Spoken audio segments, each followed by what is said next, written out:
नमो नमः मित्राणि सर्वेभ्यो नमो नमः। काशी संस्कृत एकेडमी के इस यूट्यूब चैनल पर आप सभी मित्रों का हार्दिक स्वागत एवं अभिनंदन है। जैसा कि आप सभी मित्र जानते हैं कि हमारी टीजीटी की क्लासें 1 जून से प्रारंभ हो रही हैं। यदि किसी भी मित्र को हमारी क्लास से जुड़ना है तो वह मित्र जो है हमको 90 84 73 18 00 पर कॉल करके क्लास से जुड़ने का समस्त ब्यौरा प्राप्त कर सकता है। और यदि किसी को हमारे साथ जुड़ना है तो उसी के संदर्भ में मैं आज आप लोगों के समक्ष टीजीटी का एक डेमो क्लास का वीडियो बना रहा हूं। आप इसको देखिए और यदि आपको पसंद आए तब आप हमारे चैनल को लाइक करें, सब्सक्राइब करें और हमसे जुड़ने के लिए जो मैंने अभी पीछे आपको नंबर बताया है उसमें संपर्क कर सकते हैं। आप लोगों की जो फ़ी निर्धारित की गई है उसको हम लोगों ने 1000 रुपये तय किया है। 1000 रुपये में आपका पूरा का पूरा टीजीटी का सिलेबस पढ़ाया जाएगा। पूरा का पूरा टीजीटी का सिलेबस पढ़ाया जाएगा और इतना सस्ता और इससे सस्ता कोई आपको नहीं दे सकता है। यदि आपको हमारे साथ जुड़ना है तब आप जो मैंने पीछे नंबर बतलाया है आप लोगों के साथ एक बार फिर से बतला दे रहा हूँ, 90 84 73 18 00 पर आप कॉल करके पूरा ब्यौरा प्राप्त कर सकते हैं। धन्यवाद। आइए क्लास को हम स्टार्ट करते हैं। चलिए ठीक है। तो देखिए इसमें क्या है, किरातार्जुनीयम महाकवि भारवी का ग्रंथ है जो कि 18 जो है सर्गों में विभक्त है। तो ये सामान्य परिचय के रूप में होगा। इसको जब हम लोग क्लास स्टार्ट करेंगे तब आप लोगों के साथ चर्चा करेंगे। आइए आज हम लोग सिर्फ श्लोक पर चर्चा करते हैं और श्लोक को पढ़ते हैं। श्लोक का प्रकरण क्या है, तो सबसे पहले हम लोग प्रस्तावना के रूप में जान लेते हैं श्लोक की कि प्रस्तावना के रूप में श्लोक का क्या है, ये श्लोक कैसे आया, कहाँ से आया, कैसे बना, इत्यादि इन चीज़ों को देखते हैं। देखिए आप लोगों ने महाभारत इत्यादि देखा ही होगा क्योंकि किरातार्जुनीयम जो है महाभारत के वन पर्व से लिया गया है। इसमें वीर रस प्रधान है। तो देखिए इसमें क्या है, तो जब द्यूत क्रीड़ा में कौरवों से पराजय हो गई थी पांडवों की, तो पांडवों को 12 वर्ष का वनवास मिला था और 1 वर्ष का अज्ञातवास मिला था। तो युधिष्ठिर जो है क्या उस समय अपने भाइयों के साथ द्वैत वन में रहते थे और वहीं पर से प्रजाओं की वृत्ति को जानने के लिए कि प्रजाओं का व्यवहार कैसा है, प्रजाओं के प्रति दुर्योधन का व्यवहार कैसा है, राज्यपाठ कैसे चल रहा है, इत्यादि चीज़ों को जानने के लिए युधिष्ठिर ने एक वनेचर को नियुक्त किया और वह वनेचर समस्त वृत्तांत को जान करके युधिष्ठिर के समीप पहुंचता है। उसी चीज़ का वृत्तांत इसमें चलेगा। आइए देखते हैं। इस श्लोक का पहले गायन करते हैं। पद्य है तो इसलिए इसको गायन करके ही पढ़ा जाएगा जिससे रस की निष्पत्ति हो। चलिए आइए देखते हैं। श्रियः कुरूणामधिपस्पालिनीं प्रजासु वृत्तिं यमयुं तवेदितुं सवर्णलिङ्गी विदितः समाययौ युधिष्ठिरं द्वैतवने वनेचरः युधिष्ठिरं द्वैतवने वनेचरः। देखिए इसमें वंशस्थ छंद है। कौन सा छंद है? वंशस्थ छंद है जिसके प्रत्येक चरण पर 12 मात्राएं होती हैं। ठीक ना। तो आप देखिए इसको देखते हैं। तो श्रियः कुरूणाम अधिपस्य पालिनीं प्रजासु वृत्तिं यमयुं तवेदितुं सवर्णि लिंगी विदितः समाययौ युधिष्ठिरं द्वैतवने वनेचरः। ठीक है। तो आइए देखते हैं यहाँ पर। तो यहाँ पर कहते हैं कि कुरूणाम अधिपस्य, कुरूणाम अधिपस्य, कुरूणाम अधिपस्य अर्थात कुरु देश के अधिप। ठीक है। तो कुरु देश का अधिप कौन है? जब वनेचर गया तो वनेचर जब देखने के लिए गया प्रजाओं के प्रति, कुरु देश के जो राजा थे उनकी वृत्ति को जब जानने के लिए गया तो उस समय कुरु देश का राजा कौन था? युधिष्ठिर तो थे नहीं। उस समय कुरु देश का राजा कौन था? दुर्योधन था। कौन था? दुर्योधन। दुर्योधन था। ठीक ना। दुर्योधन था। और ये देखिए दुर्योधन को महाकवि भारवी ने सुयोधन नाम से पुकारा है। किस नाम से? सुयोधन नाम से। तो अब आप देखिए सुयोधन नाम से भारवी ने इसको पुकारा है।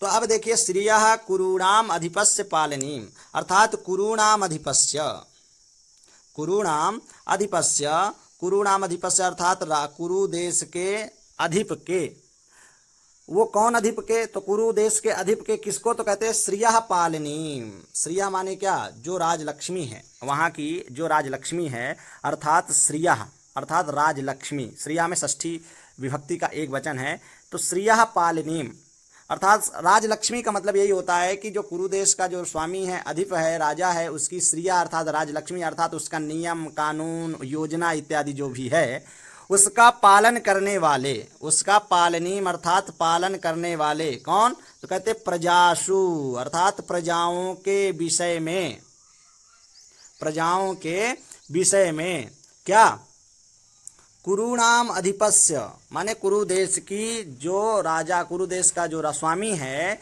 उसकी श्रिया अर्थात राजलक्ष्मी का पालन करने वाले कौन, तो प्रजागण हैं। इन प्रजागणों के विषय में तस्य वृत्तिम अर्थात किसकी वृत्ति को, मतलब कुरु देश के राजा की वृत्ति को, प्रजाओं के विषय में उसकी वृत्ति को, वृत्ति का मतलब क्या होता है, व्यवहार, क्या होता है, व्यवहार, वृत्ति का मतलब होता है व्यवहार, ठीक है ना। तो मतलब यही बताया यहाँ पर कि कुरु देश के अधिपस्य माने स्वामी के, श्रियः माने ऐश्वर्य, वहाँ की जो राजलक्ष्मी अर्थात योजना इत्यादि जो है, उस योजना इत्यादि का, भैया कोई भी राज्य चलाता है तो राज्य चलाने के लिए प्रजाओं के लिए योजना बनाता है, नियम कानून बनाता है, तो उसके नियम कानूनों का पालन करने वाले, पालनीम माने पालन करने वाले जो प्रजागण हैं, उन प्रजागणों के विषय में तस्य वृत्तिम माने उसकी वृत्ति को, उसके व्यवहार को, वेदितुम माने जानने के लिए, तुम प्रत्यय देखिए, वेदितुम माने जानने के लिए, यम अर्थात कौन, द्वितीया का एक वचन है, जिसको अर्थात किसको, अर्थात वनेचर को, यम अयुक्त नियुक्त किया गया था, लंग लकार का एक वचन, प्रथम पुरुष एक वचन। तो देखिए ऊपर की दो लाइन आप देख लीजिए कि कुरुणामधिपस्य अर्थात कुरु देश के स्वामी के, श्रियः माने ऐश्वर्य लक्ष्मी का, श्रियः में षष्ठी विभक्ति का एक वचन है, श्रियः माने राजलक्ष्मी का, जो उसकी राजलक्ष्मी है, राजलक्ष्मी का, पालनीम माने पालन करने वाले, राजलक्ष्मी का मतलब समझ गए ना, मतलब वहाँ की योजना नियम कानून इत्यादि का, पालनीम अर्थात पालन करने वाले कौन, प्रजाओं के विषय में, कुरुणाम अधिपस्य जो राजा की, जो कुरु का देश का जो स्वामी है अर्थात दुर्योधन सुयोधन की वृत्ति को, वृत्ति माने व्यवहार को, वेदितुम माने जानने के लिए, यम अर्थात कौन, यम का मतलब कौन, जिसको अर्थात किसको, तो कहते हैं वनेचर को, यम से किसको लेंगे, यम से वनेचर को लिया जाएगा, ठीक है ना, जिसको अर्थात वनेचर को अयुक्त नियुक्त किया गया था, सह कहा, सह वनेचरः, ओ कैसा वनेचर, तो कहते वर्णलिंगी वनेचरः, सह वह वर्णलिंगी वनेचरः, वर्णलिंगी वनेचर का क्या विशेषण पद है, क्यों, यदि वर्णलिंगी का मतलब होता है ब्रह्मचारी के वेश को धारण करने वाला, क्या है वर्णलिंगी का मतलब, ब्रह्मचारी के वेश को धारण करने वाला, कई बार टीजीटी के पेपर में पूछा वर्णलिंगी शब्द का अर्थ क्या है, अर्थात ब्रह्मचारी के वेश को धारण करने वाला, यदि वह ब्रह्मचारी के वेश को धारण नहीं करता तो दुर्योधन उसको पकड़ लेता, इसलिए कह रहे हैं कि सह अर्थात वह वर्णलिंगी, वर्णलिंगी पद से किसको लिया गया है, तो वर्णलिंगी अर्थात ब्रह्मचारी के वेश को धारण करने वाला कौन, तो कहते हैं वनेचरः, वह वर्णलिंगी वनेचरः, वह ब्रह्मचारी के वेश को धारण करने वाला, विदितः माने जान करके, एकता प्रत्यय है, विदितः माने जान करके, युधिष्ठिर के पास, युधिष्ठिरम अर्थात युधिष्ठिर के पास, द्वैत वन में समाययौ माने लौट आया, ठीक है ना।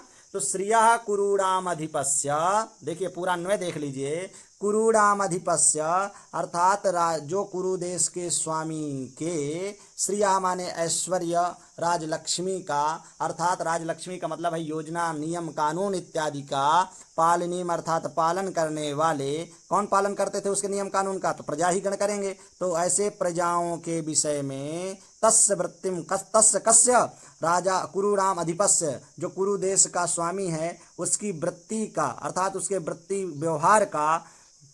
व्यवहार को उसके वृत्ति अर्थात उसके व्यवहार को वेदितुम माने जानने के लिए यम अर्थात जिसको किसको वनेचर को अयुंक्त नियुक्त किया गया था सह वह वनेचर वर्णलिंगी वह वनेचर कैसा सह वह कौन तो कहते वर्णलिंगी वनेचर ब्रह्मचारी वेश को धारण करने वाला वनेचर विदितः माने जान करके अभी ऊपर था ना वेदितुम जानने के लिए तो ये सब वृत्तांतों को जान करके क्ता प्रत्यय है विदितः जान करके युधिष्ठिर के पास कहाँ पर तो कहते द्वैत वन में समाययौ अर्थात लौट आया।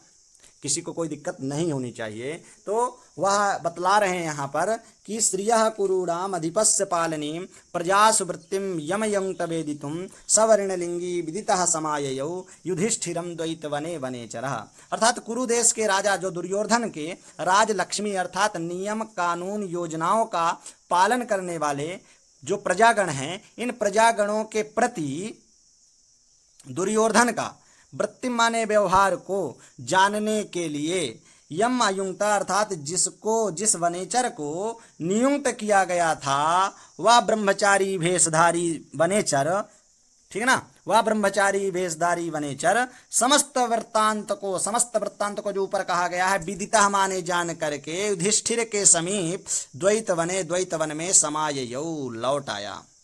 ठीक है लौट आया तो ये है इसका संपूर्ण अर्थ। तो श्रियः कुरूणाम अधिपस्य पालनीम प्रजासु वृत्तिम यम अयुक्त वेदितुम सवर्णलिंगी विदितः समाययौ युधिष्ठिरम द्वैत वने वनेचरः द्वैत वन में ठीक ना वने वनेचरः ठीक ना। तो इस तरीके से यहाँ पर जो है इसका संपूर्ण अर्थ होता है। आप लोगों को समझ में आ गया होगा मन्ने हम। चलिए आइए देखते हैं इसमें कुछ व्याकरणात्मक जो टिप्पणियाँ हैं उनको थोड़ा सा देख लेते हैं। तो मैंने आप लोगों से कहा कि यहाँ पर जो श्रियः पद है श्रियः पद में षष्ठी विभक्ति का एक वचन है। षष्ठी विभक्ति का क्या है एक वचन है ठीक ना। यहाँ पर षष्ठी विभक्ति का एक वचन है श्रेयति श्रीयते वा श्री अर्थात श्री सेवायाम धातु से क्विप प्रत्यांत शब्द है। ये कैसा प्रत्यांत है क्विप तो क्विप प्रत्यांत शब्द है ठीक है ना। तो यहाँ पर क्विप प्रत्यय है कुरूणाम अधिपस्य अर्थात देखिए यहाँ पर कुरूणाम अर्थात कुरूणाम निवासः कुरवः जनपदाः तो तस्य निवासः सूत्र से यहाँ पर क्या हो गया है अण प्रत्यय हो गया है ठीक है ना। तो अधिपस्य पालनीम तो अधिपस्य तो यहाँ पर कौन सा प्रत्यय हुआ है कुरूणाम में अण प्रत्यय हुआ है। कौन सा प्रत्यय हुआ है अण प्रत्यय हुआ है। अधिपस्य में जान ही रहे हैं कि यहाँ पर अधिपस्य में अधिपातीति अधिपः अधिपातीति अधिपा अर्थात पारक्षणे धातु है। यहाँ पर अधिपातीति अधिपः पारक्षणे धातु से का प्रत्यय हो गया है। कौन सा प्रत्यय हुआ है का प्रत्यय हो करके यहाँ पर जो है आतश्चोप सर्गे से यहाँ जो है का प्रत्यय यहाँ पर हुआ है और आपका अधिप शब्द बना है और तस्य अधिपस्य अर्थात षष्ठी में जाकर के क्या हो गया अधिपस्य षष्ठी विभक्ति का एक वचन। पालनीम पाल्यते अनयेति पाल्यते अनयेति पालनी ताम पालनीम करणाधिकरणयोः सूत्र से यहाँ पर कौन सा प्रत्यय हुआ ल्युट प्रत्यय हुआ है ठीक है ना। ल्युट प्रत्यय हुआ है। ल्युट प्रत्यय हो करके यहाँ पर जो है टित्वात गीप प्रत्यय हो गया है ना। हाँ टित्वात गीप प्रत्यय ल्युट प्रत्यय में टकार की संज्ञा हुई है तब गीप प्रत्यय हो गया। तो पालनी तो ताम पालनी प्रजासु में सप्तमी विभक्ति का एक वचन वृत्ति माने द्वितीया का एक वचन यम माने द्वितीया का भी एक वचन यम अर्थात जिसको द्वितीया का एक वचन और अयुंक्त में क्या है लंग लकार एक प्रथम पुरुष एक वचन। यहाँ पर कौन सा लकार है लंग लकार है ठीक ना। लंग लकार है लंग लकार प्रथम पुरुष एक वचन है। वेदितुम में विद धातु है तुमुन प्रत्यय हुआ है भविष्यार्थक तुमुन प्रत्यय होता है ना। जानने के लिए सह पद से यहाँ पर वर्ण सह पद से किसको लिया गया। अगर प्रश्न आप लोगों से पूछ दिया जाए कि सह वर्णलिंगी में सह पद किसके लिए है तो वनेचर के लिए है। यम अयुंक्त में यम किसके लिए है तो वनेचर के लिए है। वर्णलिंगी शब्द है। तो वर्णलिंगी क्या है तो वर्णलिंगी शब्द में कौन सा प्रत्यय हुआ है तो इनी प्रत्यय हुआ है। कौन सा प्रत्यय हुआ है इनी प्रत्यय होकर के वर्णलिंगी शब्द का निर्माण हुआ है। विदितः ये पूछा गया है विदितः शब्द तो विदिता शब्द में इसमें तो वर्णलिंगी का अर्थ बस पूछा गया टीजीटी में लेकिन इसमें इनी प्रत्यय है। तो विदिता शब्द में कौन सा प्रत्यय क्ता प्रत्यय है जो को भूतकालिक प्रत्यय है। क्ता प्रत्यय कैसा है भूतकालिक प्रत्यय है। तो विदिता हमारे जान करके समाययौ लिट लकार प्रथम पुरुष एक वचन समाययौ ठीक ना। समाययौ में क्या लिट लकार प्रथम पुरुष एक वचन सम और आंग उपसर्ग पूर्वक या प्रापणे धातु है। सम और आंग उपसर्ग पूर्वक या प्रापणे धातु से आपका समाययौ माने लौट आया। तो कौन लौट आया? तो सह बनेचरः समाययौ, तो वह बनेचर लौट आया। तो बनेचर क्या? प्रथम पुरुष एक वचन का है। तो जब प्रथम पुरुष एक वचन का तो प्रथम पुरुष की ही क्रिया लगेगी। तो लिट लकार प्रथम पुरुष एक वचन का समाययौ क्रियापद भी रख दिया गया, वह बनेचर लौट आया। तो कहते हैं कहाँ लौट आया? तो युधिष्ठिरम, युधिष्ठिर के पास लौट आया। द्वैत वने में भी जो है क्या है? सप्तमी विभक्ति है। द्वैत वने, द्वैत वन में वनेचरः। अच्छा, वनेचरः पद में क्या है? तो वनेचर है। क्या है? वनेचर है। वनेचर शब्द है। वनेचर शब्द में क्या है? चरेष्टा सूत्र से टा प्रत्यय हो गया है। टा प्रत्यय हुआ। टा प्रत्यय होने के बाद यहाँ पर वनेचर शब्द में तत्पुरुषे कृतिबहुलम, तत्पुरुषे कृतिबहुलम एक सूत्र है। इस सूत्र से यहाँ पर सप्तमी का अलुक हो गया है। सप्तमी का अलुक हो गया है। इसलिए कभी यदि आप लोगों से समास पूछे इसमें कौन सा समास है, तो सप्तमी अलुक समास है। सप्तमी अलुक तत्पुरुष समास है, ठीक ना। तो और टा प्रत्यय है, तो वनेचरति तिथि वनेचरः। इस प्रकार से ये आप लोगों का जो है कुछ इसमें व्याकरणात्मक टिप्पणियां थीं, इसको हम लोगों ने जाना। इसमें देखिए जो मंगलाचरण है, वस्तु निर्देशात्मक मंगलाचरण है। इसमें वस्तु निर्देशात्मक मंगलाचरण की 3 कोटियां होती हैं, आशीर्वादात्मक, नमस्कारात्मक और वस्तु निर्देशात्मक। तो वस्तु निर्देशात्मक इसमें मंगलाचरण है। तो वस्तु निर्देशात्मक इसमें मंगलाचरण है। तो वस्तु निर्देशात्मक मंगलाचरण में क्या हो जाता है कि उसमें वस्तु को दिखला दिया जाता है सबसे पहले, कि जिस विषय में ग्रंथ लिखा जाता है उस ग्रंथ को जो है उसके ग्रंथ का प्रतिपाद्य विषय ही मंगलाचरण में रख दिया जाता है। तो ये देखिए समस्त प्रतिपाद्य विषय ही इसमें रख दिया गया है। प्रजाओं की वृत्ति को, वर्णलिंगी, वाह, वनेचर इत्यादि इन्हीं सब लोगों की चर्चा होगी। तो देखिए प्रतिपाद्य विषय ही इसमें रख दिया गया है। इसलिए यहाँ पर कौन सा मंगलाचरण है? तो वस्तु निर्देशात्मक मंगलाचरण है। वस्तु निर्देशात्मक, वस्तु निर्देशात्मक, वस्तु निर्देशात्मक मंगलाचरण है। और यहाँ पर जो है आप लोगों के जो मतलब इस श्लोक में जो छंद है, तो इस श्लोक में आपके छंद का प्रयोग किया गया है। तो वह छंद कौन सा है? वंशस्थ छंद का प्रयोग किया गया है। वंशस्थ, वंशस्थ छंद का प्रयोग किया गया है। ये वंशस्थ छंद जो है आपका इस श्लोक से लेकर अर्थात पहले श्लोक से लेकर के 44वें श्लोक तक जो है चलेगा वंशस्थ छंद ही। 45 और 46वें श्लोक में जो है आपके छंद जो है अलग अलग हो जाते हैं, ठीक ना। तो अब इसमें जो है तो वंशस्थ छंद में होता क्या है? इसमें प्रत्येक चरण में 12-12 मात्राएं होती हैं। प्रत्येक चरण में इसमें 12-12 मात्राएं होती हैं इत्यादि आपका ये विषय है। तो इन्हीं विषयों को पढ़ने के लिए, इन्हीं विषयों को जानने के लिए हम लोग जो है 1 जून से टीजीटी की क्लास प्रारंभ कर रहे हैं। और जिन मित्रों को यदि हमसे जुड़ना है तो आप 9084731800 पर कॉल करके पूछ सकते हैं, पूरा ब्यौरा जान सकते हैं। और हमने इसकी बहुत ही छोटी फीस लगाई है जो कि 1000 रुपये मात्र है। उसमें आपका पूरा सिलेबस टीजीटी का पढ़ाया जाएगा। जितनी भी चीज़ें होंगी सब चर्चाएं की जाएंगी, जितने भी आपके मुद्दे होंगे सब मुद्दे क्लियर किए जाएंगे। और यदि आप लोगों को क्लास पसंद आती है तब आप लोग, ये डेमो क्लास है मेरी, अगर ये आपको डेमो क्लास मेरी पसंद आती है तो आप चैनल को लाइक करें, सब्सक्राइब करें और शेयर करें। धन्यवाद।